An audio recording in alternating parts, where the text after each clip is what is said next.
Let's go ahead and talk about my top 5 books of 2023. I just want to give y'all a heads up. I did 6 books, not 5. I'm so sorry. So this was such a hard decision. I want to choose more than 5, and I want to go through my shelf again and be like, no, but I liked this one more than this one. However, these are the top 5 that immediately spring to mind, and they're also on my staff rec shelf at work, that I immediately was like, yes, these. These are the ones I got the most enjoyment out of. These are the ones that are just staying with me. And these are in no particular order as well. When I choose top 5s, I cannot usually rank them because all of them are special in their own ways to me, so I just go with it. First up is going to be Gideon the Ninth by Tasmyn Muir. I cannot ever say her name. I apologize.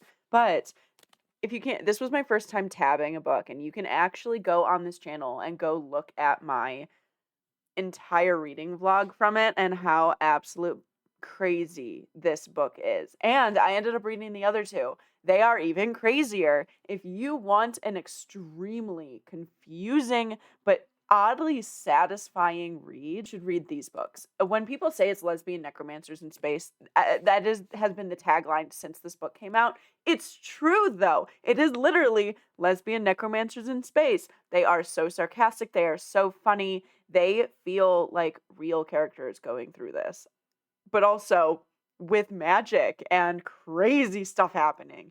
It is wonderful. I loved it. And all my coworkers have been waiting for me to read this book for years. They have been recommending it constantly to me, and they're like, you're going to love it. You're going to love it. And I picked it up, didn't like the first 30 pages, put it back down because I'm very much a mood reader, and then picked it back up again and was like, sure. And I got hooked. I got so hooked. Next up is The Spirit Bares Its Teeth by Andrew Joseph White. I didn't finish Hell Followed With Us just yet. It is on my list. I have it. But this one got me. I have only read 2 horror books, this being one of them. And I believe full-heartedly this belongs on an adult horror list. The characters are young, yes, they are in their teens, but I feel like adults would get a lot more out of it, and there's some graphic content in this that I would not recommend to teenagers, whether because they just won't understand the deep, just horrific nature of a lot of this, or maybe they just won't understand the consequences of what's happening. Hide these. I gasped out loud to a lot of this, and that is just Andrew's way of writing. If you haven't read it, it is kind of gore horror, but twisting it in ways that have great commentary about being trans in these these contexts, in the context of an apocalypse with Hell Followed With Us, in the context of being in the Victorian age in this one. It is so good. Next up is going to be You Are Here. This is the 12 Asian American authors that have written 12 interwoven stories based in a Chicago airport. I think everyone should read this. It is a middle grade book, so the writing is pretty simplistic because of the age group that it's made for, but I had so much fun reading this. It was so cool to see like different characters pointed out in each other's stories. Not to mention, there is so much diversity in this book. And even if it is all about what it's like to be Asian American or what it means to be Asian American, it has so many walks of life that these kids are going through. And I adored it. Not to mention the tagline that got me was the fact that it's in a Chicago airport and I'm from Illinois, and they do have Garrett's.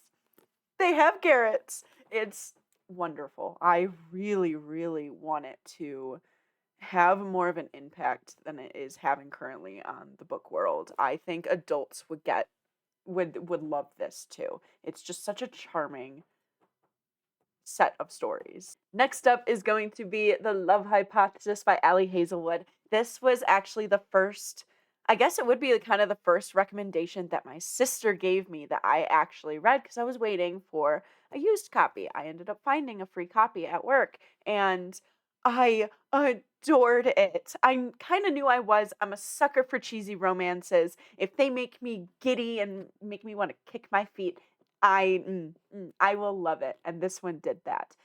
Is it super realistic?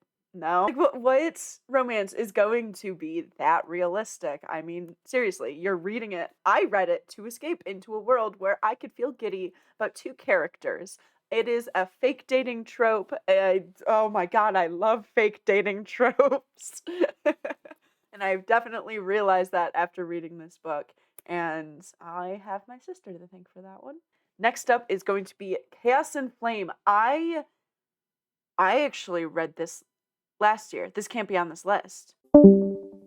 Next up is going to be an audiobook I actually listened to, but I do have a physical copy that I got from FallCon of last year, and that is Mott Street by Ava Chin.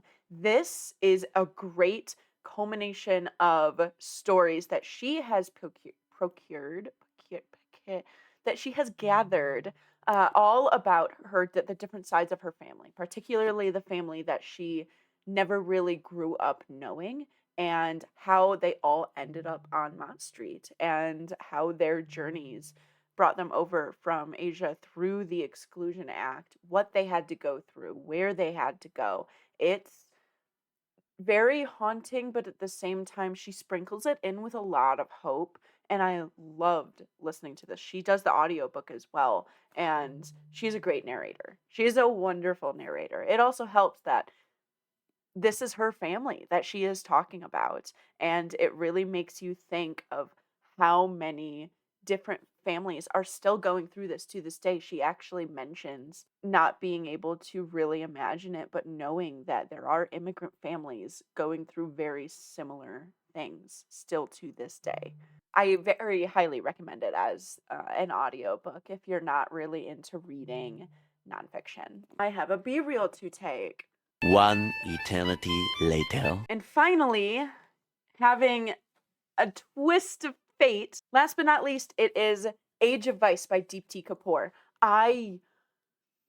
Oh my goodness, I was hooked on this book, and it was one of the first reads that I read this year, and I'm still thinking about it. It goes from someone who is in deep, deep poverty with his family leading up, and his story going into a crime family and working for them and growing connections with them. And then we have the girlfriend of one of the sons of the crime family who grew up in kind of middle class, so she had more privilege and was a journalist, I believe, and how her relationship with the son actually takes place. And then we have a third point of view of the son's best friend, and it all comes together in the end. It is something you're trying to figure out, like, why are these interwoven? Why are these connected? And you eventually find out, and you're just like, oh my god, it was all leading up to this point. It is tragic. It seriously is so, so tragic. Just showing how, I guess, one person can ruin all of these other lives and for whatever gain that they're going to get from it. I actually ended up, I have an arc of it, and then I ended up buying a copy because I wanted a signed copy. You ever just do that? You ever just pull your signed books out of your shelf and then just be like, nice. It was intense. It's an intense book. Wonderful, though. So those are my top 5 books of 2023. If you enjoyed this video, please give a like. It seriously keeps me going and makes me know that people are enjoying these. And if you haven't already, go ahead and subscribe. You can check out my Gideon vlog review and see me freaking out the entire time. I think I cried at one point, probably. That sounds like me. And if you enjoyed these list videos, then let me know. Maybe I'll do some more. But I'll see y'all later. Bye, friends.